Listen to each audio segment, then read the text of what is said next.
Biologia Molecular 2020, semana 8.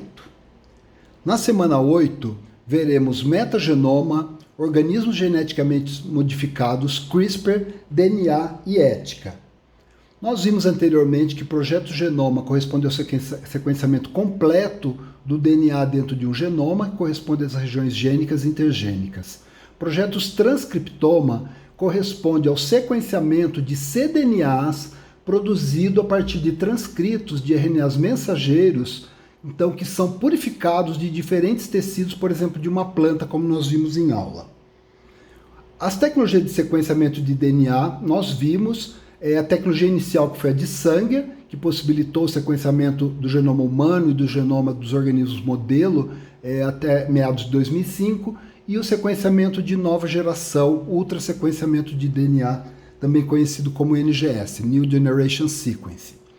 Nós veremos agora o que é um metagenoma. Meta é o prefixo do grego, que significa além de. Então, se nós tomarmos o termo metagenoma, algo que vai além do genoma, tá certo? E no caso aqui de um genoma único. Então, metagenoma é o nome dado ao genoma coletivo da microbiota total encontrada em um determinado habitat. Tá certo? Considerando que apenas 1% dos micro-organismos da biosfera do nosso planeta podem ser cultivados em laboratório, gerando colônias para a gente estudar. Os outros 99% dos micro-organismos não são cultiváveis. E essa informação só é acessível a partir, então, da purificação de DNA desses locais, né, onde essas microbiotas existem, e a partir daí o estudo do metagenoma a partir do sequenciamento desse DNA metagenômico. Tá? Então, o metagenoma é o genoma coletivo e a metagenômica é a análise metagenômica, tá, das comunidades de micro-organismos, pelo sequenciamento e análises bioinformáticas. Os objetivos dos projetos de metagenômica, então, visa identificar micro-organismos ainda não estudados, dentro daqueles 99% não cultivados, e novos genes com novas funções e novas vias metabólicas, tá? Para o entendimento da pesquisa básica, mas também aplicada. Permite também o estudo da diversidade microbiana, permitindo o estudo, então, de genomas de uma comunidade como um todo, tá? Num local, num habitat que pode ser, por exemplo, um ambiente não impactado pela atividade humana ou um ambiente poluído aonde aquela microbiota tem a capacidade, então, de detoxificar, de biorremediar aqueles poluentes. Isso é bastante interessante, né, dentro do contexto atual de preservação ambiental no nosso planeta. Bom, quando consideramos, então, a genômica microbiana, os micro-organismos são estudados individualmente e corresponde a esse 1% dos micro-organismos que a gente cultiva em laboratório. E a metagenômica, então, a comunidade que nós vamos estudar, então, isolando o DNA desses ambientes onde esses micro-organismos existem em coletividade. Então, se considerarmos aqui o meio aquático, fizermos o isolamento total do DNA desse ambiente, nós teremos a informação metagenômica dos micro-organismos que existem nesse hábitat, independente do fato dele ser cultivado em laboratório ou não. Se eu coleto a amostra e vou fazer o cultivo em laboratório, apenas aquele 1% é que vai gerar uma informação científica que pode ser estudada. Os locais de extração de amostra podem ser os mais variados, então nós vamos fazer metagenoma dos mais diferentes habitats do nosso planeta, e é muito em voga a pesquisa, né, que vem sendo feita já há um tempo, cada vez mais, da microbiota humana e animal. Nós podemos, então, isolar o DNA desses ambientes onde tem essas populações e fazer o cultivo, então, daquele 1%, e nesse caso nós vamos ter uma informação muito limitada a esse 1%. Quando nós extraímos o DNA total e fazemos a clonagem, uma biblioteca metagenômica, nós temos a oportunidade, então, de encontrar e estudar moléculas novas de micro-organismos ainda não estudados e de rotas metabólicas novas para diversas finalidades, que pode ir desde da saúde humana, né, de desenvolvimento de fármacos, até remediação do meio ambiente. Aplicações ligadas, então, a saúde humana, estudos de obesidade, comparação de microbiota intestinal entre animais, né? A obesidade pode estar associada à mudança na microbiota intestinal, tá? E eu recomendo a leitura desse artigo. Ele é antigo, mas ele é muito importante, assim, no sentido das informações que ele traz para essa compreensão, então, da microbiota como um fator de manutenção da homeostase no nosso organismo e, eventualmente, condicionando distúrbios patológicos. Tá? Então, nós podemos, inclusive, através da metagenômica, né, o desenvolvimento de novos produtos, né, de diversas áreas de uso, inclusive industrial, tá? Indústria de transformação, tá? Além do que eu falei na questão da saúde humana e estudos de ecologia microbiana. Tá? Então, ramos da ciência e da tecnologia impactados pelas pesquisas metagenômicas, a indústria então, de enzimas, para citar alguns exemplos, né? A indústria farmacêutica, novas moléculas, na agricultura e também na indústria química. Bom, veremos agora o tópico organismos geneticamente modificados, transgênicos. Tá? E a pergunta que eu coloco é, nós já vimos algum tipo de organismo geneticamente modificado, transgênico, durante as nossas semanas da biologia molecular, desde o início do semestre? E essa pergunta, a resposta dela é sim.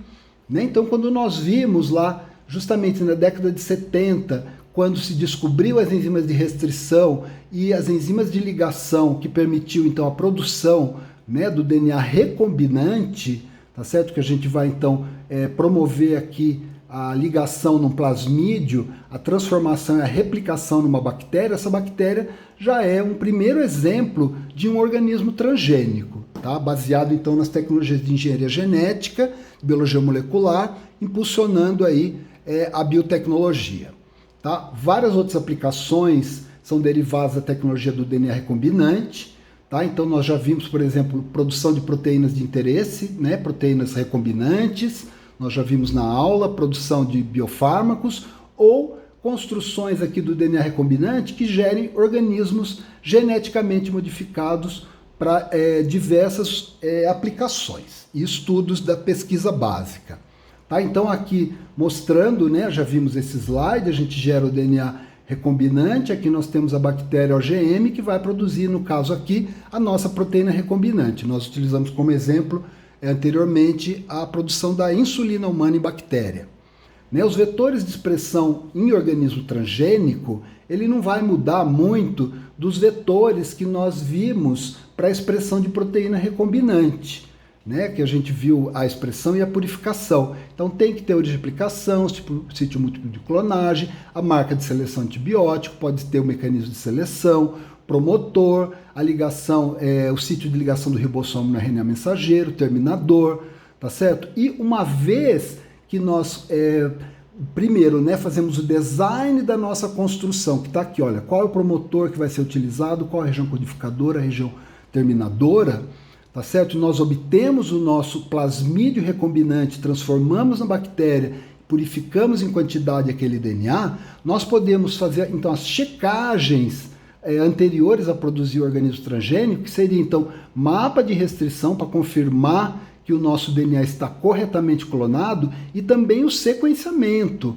da região codificadora aqui. Olha, a gente pode fazer sequenciamento independente a partir de cada uma das extremidades, tá certo? Se precisar, a gente desenha mais outros primers para sequenciar toda a região codificadora para confirmar que a nossa construção está correta, que não tem nenhuma mutação, tá? E aí então nós vamos partir para a obtenção do organismo transgênico.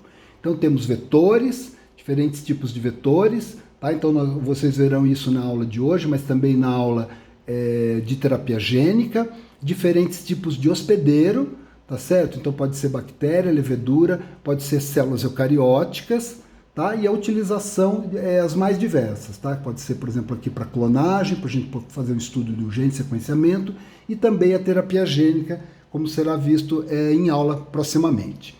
Mas a manipulação genética e a biotecnologia surgiram antes ou depois da estrutura do DNA em 1953, pessoal. O que vocês acham?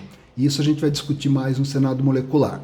Tá? Então, na primórdios da genética e a biotecnologia são reportados nas civilizações, por exemplo, aqui dos egípcios, tá certo? Onde tem aqui os afrescos que mostram então a produção de vinho, tá certo? Tem também afresco que mostra a panificação, tá? Então processos fermentativos para gerar um produto útil para a sociedade egípcia antiga, e também, olha lá, a seleção artificial, a domesticação de animais e plantas.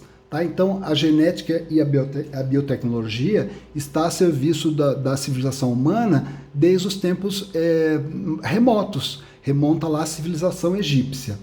Tá? Então, se nós pensarmos os organismos geneticamente modificados, né, os OGMs, e a gente for pensar, então, que temos aqui o processo de produção do OGM, da transgenia que nós veremos em seguida, e o processo de seleção genética tradicional, tá certo? Então, como que a gente pode ver as diferenças? A modificação genética em plantas e animais já é conhecida há muito tempo, nós acabamos de ver, tá certo? Então, a introdução de um gene ou um conjunto de genes, tá certo, num cultivar ou num animal, requer vários cruzamentos, é um processo lento e com insucessos. Tá? E aqui a gente pode pensar desde animais para alimentação humana ou vegetais, ou eventualmente, um exemplo bastante próximo é o desenvolvimento de raças de cães e gatos, tá certo? Através desses cruzamentos. No caso da produção de OGMs, né, os transgênicos, é uma técnica revolucionária. Por quê? Porque ela permite que a gente faça a introgressão de uma característica desejada e somente ela, tá certo, na variedade que nós queremos então melhorar com esse gene. Já no melhoramento tradicional, eu vou fazer um cruzamento então do doador tradicional com essa variedade. Se a gente pensar no vegetal, pode ser aquela planta que tem todas as características agronômicas para crescer no campo, e eu quero introduzir, por exemplo, um gene de resistência a uma praga que está atacando essa variedade. Pelo melhoramento tradicional, eu vou gerar uma nova variedade com vários genes do doador tradicional inseridos, vai ter esse mosaico, e que podem depreciar as características que essa variedade tem, né? Variedade original. Então, muitos cruzamentos são necessários para poder acumular os genes brancos que vão, então, fazer com que essa variedade tenha as características desejadas. Já por transgenia, olha lá, num evento só, eu coloco apenas o gene desejado, mantendo todas as características da variedade. Tá? Então, os transgênicos, o que são e como podem ser obtidos. Tá? Então, qualquer organismo em que se tenha introduzido uma ou mais sequências de DNA ou RNA, né, genes provenientes de outra espécie, tá? Então isso é um transgênico. Tá? A gente pensar lá na nossa bactéria, né, na E. coli, que não tinha o gene de resistência à ampicilina, ao antibiótico, por exemplo, é um transgênico, tá? Lá é primordial, no início. Ou uma sequência modificada de um DNA da mesma espécie, tá certo? Eventualmente eu posso, a mesma espécie, fazer uma construção aonde eu vou trocar apenas a região promotora pelo promotor de um outro gene da mesma planta, um promotor mais fraco por um promotor mais forte, que vai aumentar a expressão da proteína desejada. Tá? E aqui tem um exemplo interessante, né, que a gente olha aqui justamente pensando na engenharia genética, né, a gente já viu esse slide também, os promotores utilizados na biotecnologia. Eu posso gerar aqui animais transgênicos, os ratinhos, utilizando um promotor constitutivo. Então o meu transgênio aqui, que na verdade é o gene que codifica a proteína GFP fluorescente de uma alga, ele vai ser expresso constitutivamente em todos os tecidos do animal. Ou eu posso utilizar, apenas trocando promotor, um promotor tecido específico, tá certo? Aonde o animal transgênico só vai expressar, então transcrever e traduzir, no caso aqui a proteína GFP, aqui no olho. Por quê? Porque esse promotor aqui, ele só é reconhecido por fatores de transcrição capazes de ativar a transcrição no olho. Tá? Então, com isso, fazendo essa tecido especificidade. Já existe, né, biotecnologia para produzir, por exemplo, moléculas de interesse humano, por exemplo, hormônio do crescimento, em glândula mamária de mamíferos. Tá? Um exemplo de como a gente pode manipular a nossa construção no sentido de dirigir a expressão para o tecido que a gente quer. Tá? Então, as diversas características aqui da tecnologia do DNA recombinante, né? Aqui, ó, a compatibilidade sexual é irrelevante, tá? Não depende do cruzamento entre indivíduos da mesma espécie. Posso introduzir as características numa única geração e as diversas características, né? Que pode ser, então, a produção, olha lá, de medicamento ou substância de interesse farmacêutico. Nós já vimos na aula, né? A produção da insulina, por exemplo, e a purificação, tá? Genes de interesse para conhecer o mecanismo de ação de doenças, tá certo? Bastante utilizado na pesquisa básica e depois no desenvolvimento de terapias, plantas resistentes a pragas e pesticidas. Podemos alterar o valor nutritivo dos alimentos, tá? Então, como que eu obtenho o transgene? Né? Então, o gene de interesse, primeiro, ele é localizado e isolado, tá certo? Vamos pensar lá que nós já vimos, né? O Southern blot, que a gente pode utilizar sondas para localizar, podemos clonar esse gene no vetor, depois nós sequenciamos a construção para confirmar que ela está correta, sem mutações, tá? Depois nós vamos, então, utilizar uma técnica para poder inserir essa construção na célula-alvo, para poder, então, fazer a transgenia, tá? Utilizando genes marcadores de seleção, que pode ser genes resistentes a antibióticos, em plantas se usa muito resistência a herbicida, tá? Técnicas de regeneração dessa planta ou desse animal OGM a partir da célula do tecido transformado e, finalmente, a avaliação do fenótipo, né, condicionado pelo gene introduzido. Tá? Então, os métodos de produção de transgênico, nós vamos passar por eles aqui. Então, a eletroporação utilizada em células de bactérias, como nós já vimos em aula, também pode ser utilizado para a transformação de células animais. Tá? Então, células sem parede. Podemos utilizar a tecnologia de bombardeamento ou biolística. Tem esse equipamento lá no nosso laboratório. Tá? Então, para células que têm parede, como fungos e plantas. Tá certo? Então, nesse caso aqui, ó, a nossa construção recombinante, já confirmada por mapa de reação e sequenciamento, a gente vai misturar com partículas, um pozinho de ouro ou de tungstênio, tá certo? Aqui tem o gene gun, que a gente fala, né, que é como se fosse um bombardeio aqui. Essas partículas, elas então são bombardeadas, né, tem um gás que gera uma pressão, e aqui embaixo tem as células-alvo, tá certo? Que pode ser uma cultura de fungo, pode ser um tecido vegetal, tá? Então, aí o que vai acontecer? Essas partículas vão atingir várias células e, em algumas, essa partícula vai parar no núcleo, tá certo? Então, carregando a nossa construção desejada, que vai, então, ser selecionada, pode ser, por exemplo, como nós falamos, no meio com antibiótico, para a regeneração, então, do organismo transgênico. Tá? Para a transformação de plantas, tem um vídeo interessante, que depois eu vou postar lá no Face Monitoria. É utilizada a biolística, mas também muito utilizada a transformação por essa bactéria, Agrobacterium tumefaciens. Tá? Essa bactéria, naturalmente, tá certo? Num processo que existe na natureza, em coevolução já há muito tempo, gera essa doença em plantas chamada galha da coroa, tá? Que é um tumor que ela causa justamente nessa região entre o solo e a parte aérea da planta. Então, o que faz essa bactéria? Ela vai, na verdade, tá aqui, ó, o plasmídio da bactéria, em contato com a célula vegetal, tem esse plasmídio TI, ela vai transferir esse pedaço aqui vermelho, que é a região T do plasmídio TI, que ele vai ser, então, transferido, né, tem esse processo, para o núcleo da célula vegetal, e com isso, no caso aqui da bactéria selvagem, vai induzir esse tumor. Tá certo? Os pesquisadores, ao olhar esse sistema natural, e está aqui o plasmídio TI e a região T, que é transferida, né, no sistema natural, esse plasmídio TI vai levar para a planta, que vai ser transformada, então, para que ela possa produzir, então, hormônios vegetais e opinas, que são moléculas que vão nutrir a colônia de bactérias que está aqui nessas regiões tumorais, tá certo? Nessa galha da coroa.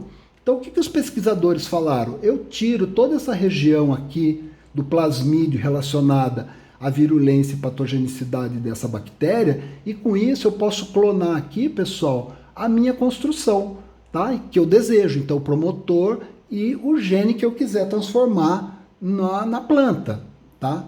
Então aqui, a transformação mediada por agrobactério, né? Eu tenho aqui o meu plasmídio, a célula da planta, e olha aqui, olha, a região T do plasmídio TI vai ser integrado no genoma da planta, tá certo? E vai levar então a minha construção, vou voltar aqui um pouquinho, né? Tirando esses genes aqui, vocês imaginem promotor, região codificadora e um gene de seleção, tá certo? Que pode ser, por exemplo, um gene de resistência a antibiótico, tá certo? Eu vou plaquear então essas células aqui transformadas, né, após o cocultivo com a bactéria e a planta, e aí somente as células que receberam o transgene, tá certo? Que é o gene que eu estou introgredindo para gerar a planta transgênica, que vão se desenvolver para regenerar uma planta onde todas as células terão o meu transgene, tá certo? Então, na agricultura, muito utilizada a transgenia de plantas para gerar, então,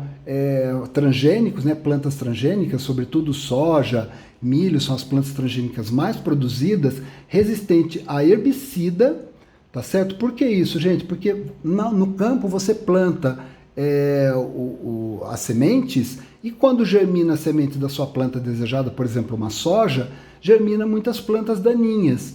Então, essa planta transgênica sendo resistente ao herbicida, ela consegue se desenvolver e a planta daninha não, tá certo? Existe também plantas, as principais tipos, né, que levam muitas vantagens para os produtores, não é uma vantagem evidente para o consumidor, tá certo? Você vai consumir uma soja transgênica, se ela é resistente a herbicida, ou no caso aqui resistente ao ataque de insetos, não é uma percepção que o consumidor vai levar aquilo como vantajosa para ela, é vantajoso para o produtor.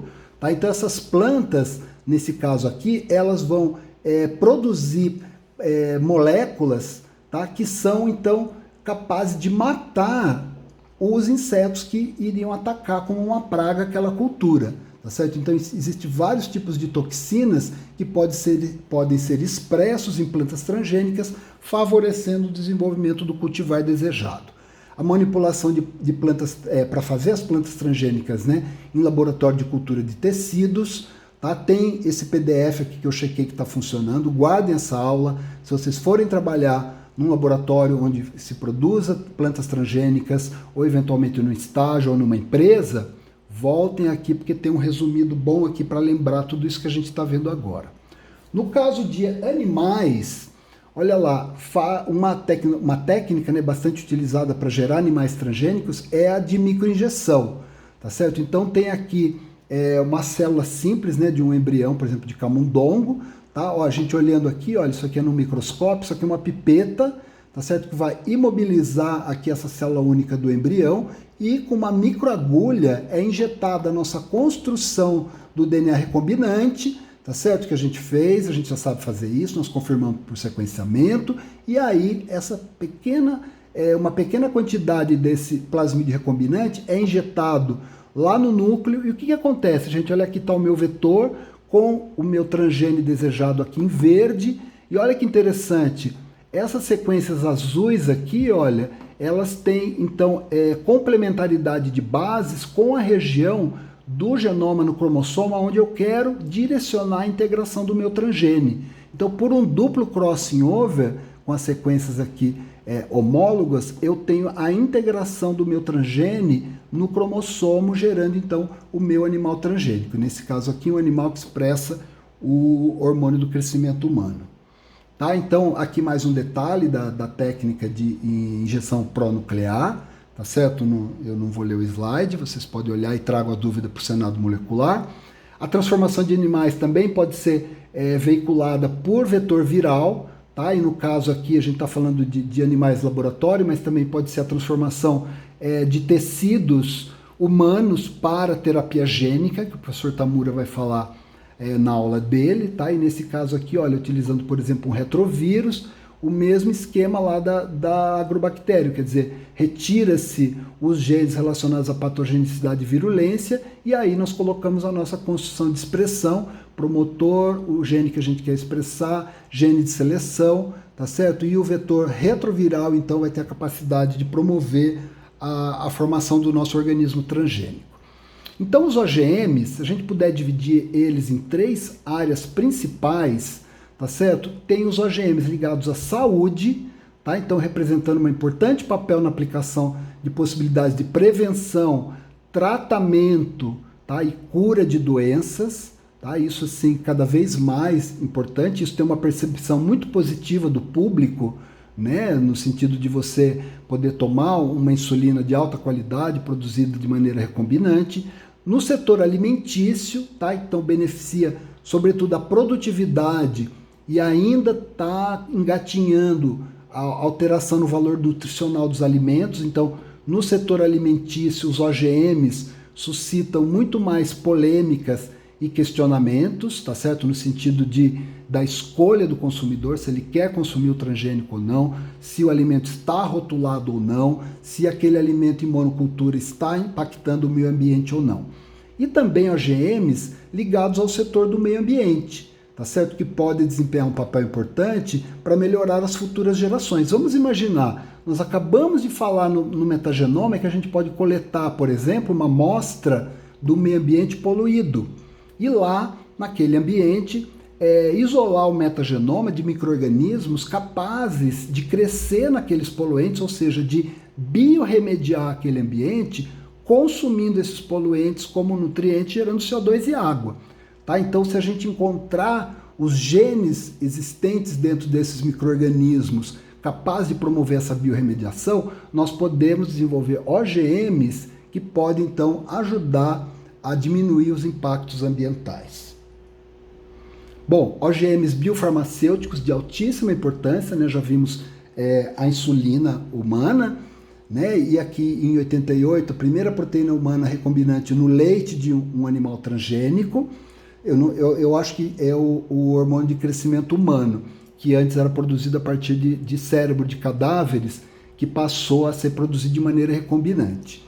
Tá? Então, a produção, né, de proteínas humanas recombinantes, né, com valor terapêutico na medicina, na farmacologia, possibilita essas proteínas clinicamente tão importantes, tá certo? A gente pensar, por exemplo, proteínas que vão evitar, por exemplo, coagulação, que podem, fatores de coagulação sanguíneo, que são utilizados, por exemplo, em emergências, na hora do infarto, produção recombinante OGM. Tá? E aqui só um exemplo, tá? Que na década de 70, né, até a década de 70, como a gente viu que começou a biologia molecular, a Organização Mundial de Saúde advertiu que a insulina derivada de porcos não seria suficiente, porque até lá, antes da existência da insulina recombinante, tinha que isolar a insulina de pâncreas de porcos, e por mais que se purificasse aquela insulina, ela sempre seria de porcos. Então, tinha problemas de quantidade de produção, de purificação, tá certo? E, na verdade, o risco para o paciente. Então, a partir de 82, a alternativa da insulina humana produzida em bactéria. Né? Então, hoje, 90% dos diabetes são tratados com ela. Então, isso é uma vantagem para os pacientes, né, diabéticos, e não causa mais essa mortandade para os porcos ligados, então, à produção e purificação de insulina. Tá? Isso aqui seria o sistema de produção da insulina humana a partir de bactéria. Tá? Então, após 38 anos depois do surgimento da insulina recombinante, então temos aqui muitos medicamentos biofarmacêuticos produzidos para fins terapêuticos. Imaginem que então, pessoal, um nicho de mercado de trabalho muito forte para farmacêuticos e biólogos, tá certo? Porque milhões de pessoas se beneficiam desses medicamentos, tá? Então, muitos deles já estão liberados no mercado e muitos estão sendo testados clinicamente com as diversas finalidades para tratamento de câncer, doenças cardiovasculares, doenças infecciosas. E aqui um dado econômico.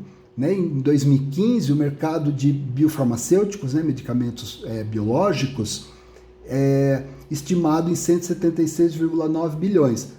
E 2016, 192 milhões. Bilhões, aqui está errado, bilhões. E 2021, nosso ano atual, está desconsiderada a pandemia, mas a previsão naquele momento, lá em 2015, era de 291 bilhões. E vocês podem recorrer a esse site que eu vi que está funcionando para poder atualizar constantemente essas cifras no caso de vocês irem fazer uma entrevista e tem que estar com os dados atualizados. Bom, outros tipos de OGM, falamos de insulina, hormônio de crescimento, né, as proteínas do sangue, nós falamos, olha, interferons virais e antitumorais, né, vacinas virais, tá? E vamos colocar aqui agora as vacinas de RNA mensageiro, tá? Como a vacina contra a Covid-19, os imunoterápicos, os imunobiológicos. Todos esses aspectos dos OGMs implicam na biossegurança. Tá? Então, medidas de biossegurança surgiram no século XX para controlar e minimizar os riscos dessas práticas, dessas tecnologias, tá? Para o homem no ambiente laboratório ou no meio ambiente. Então, no Brasil, a manipulação por técnicas de biologia molecular é regulada por leis. Tá? Então, em 95, a Lei de Biossegurança, nessas diretrizes para o controle e atividade de produtos originários da tecnologia do DNA recombinante, e em 2005, a lei que, na verdade, foi um aperfeiçoamento dessa lei para fiscalização, então, da construção, cultivo, produção e manipulação, transporte e transferência dos OGMs. Tá? Então, levando então, a proteção da vida, saúde animal e vegetal. Tá? Então, aqui um exemplo atualizado, né? Veio aqui da semana, poucos dias atrás. Né? Então, a vacina de Oxford contra a Covid-19 é segura, afirma a CTN Bio. Tá? Então, por que a vacina de Oxford teve que ser analisada pela CTN Bio? Porque ela utiliza uma tecnologia conhecida como vetor viral geneticamente modificado. Tá? Então, vai utilizar um vírus que é retirado do chimpanzé, numa versão enfraquecida de um adenovírus. Tá? Perguntem lá para o professor Rodrigo na aula dele, ele trabalha muito com vetor adenoviral. Tá? Então, olha aqui, ó, nós não fazemos o registro do produto, que é a atribuição da Anvisa. Né? Nós vimos aí que foi aprovado antes de ontem. Né? Ontem. Fazemos uma avaliação, remetemos o parecer para a Anvisa. Tá? Então, esse parecer técnico da Anvisa é muito importante para regulamentar tudo que diz respeito ao estudo e utilização de transgênicos, e aqui nós estamos vendo então essa questão da Covid-19 que é de atualidade. Bom, as tecnologias da engenharia genética permitem também o desenvolvimento da terapia gênica, tá? Então isso será visto na aula do professor Rodrigo Tamura. Tá? Então nós vamos começar a ver a edição de genes pela tecnologia CRISPR e na próxima parte. Obrigado.